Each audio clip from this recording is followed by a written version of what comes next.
MP Sakshi Maharaj தொடர்ந்து வன்முறை கருத்துக்களை உதிர்த்து கொண்டு வருகிறார்.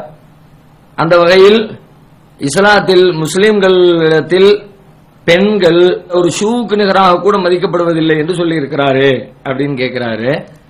அது மாதிரி சமீபத்தில் ஒரு பொது நிகழ்ச்சியில அவர் பேசியிருக்கிறார். இதுக்கு முன்னாடியே பல கட்டங்கள்ல இந்த மாதிரி நிறைய அம்புதும்பான வார்த்தைகளை பேசுறதே வளமையா வச்சிருக்கிறார் இந்த சாக்சி மகாராஜ். குழந்தை பெறுவது சம்பந்தமாக கூட இடையில பேசியிருந்தாரு. எல்லா இந்துக்களும் வீட்டுல 4 குழந்தைங்க பெற்றுக்கணும் அப்படின்னு. அந்த வகையில தான் இப்ப இதே பேசியிருக்கிறார்.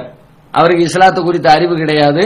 நான் முதல்ல சொன்ன மாதிரி இஸ்லாத்தின் மீதான முஸ்லீம்கள் மீதான வெறுப்புணர்ச்சி மட்டும்தான் அவருடைய உள்ளத்தை ஆக்கிரமிச்சிருக்கிறது என்பதற்கான இன்னொரு சான்று தான் இது.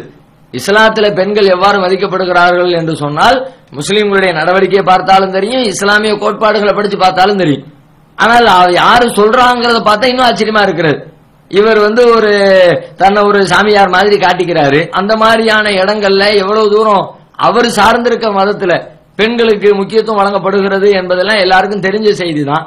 அது கோர்ட்டுல நிலுவையில் இருக்கிறது. ஐயப்பன் சாமி கோயில்ல உள்ள பெண்கள் நுழைவது சம்பந்தமான சட்டம் நிலுவையில் ஓடிக்கொண்டிருக்கிறது.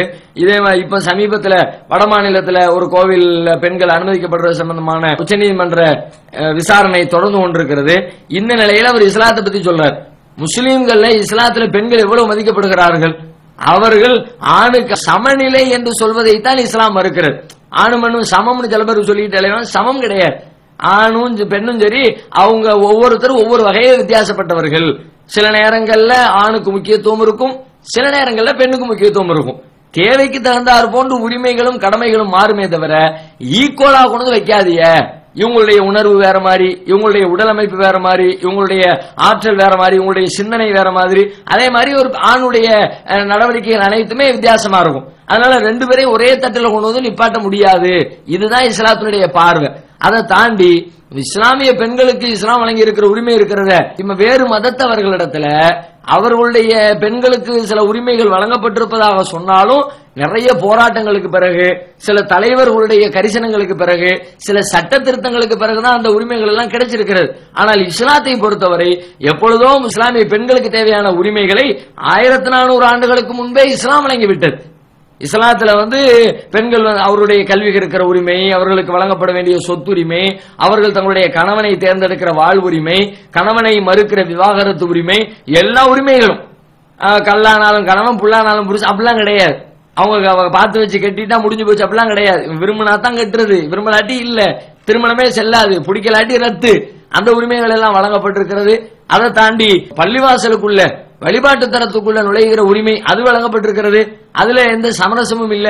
நபிகள் நாயகம் காலத்திலிருந்து இன்னைக்கு வரைக்கும் நீங்க பாருங்க, உலகத்தினுடைய முதல் ஆலயமாக கருதப்படுகிற மக்காவில் இருக்கிற காபா என்ற ஆலயம் ஆண்களும் பெண்களும் சேர்ந்து வணங்குகிறார்கள். அந்த பள்ளிவாசலுக்குள்ள இறை வழிபாடு செய்து கொண்டிருக்கிறார்கள். உலகத்தினுடைய பெரும்பாலான பள்ளிவாசல்களில் இன்றைக்கும் பெண்கள் அனுமதிக்கப்பட்டு கொண்டிருக்கிறார்கள்.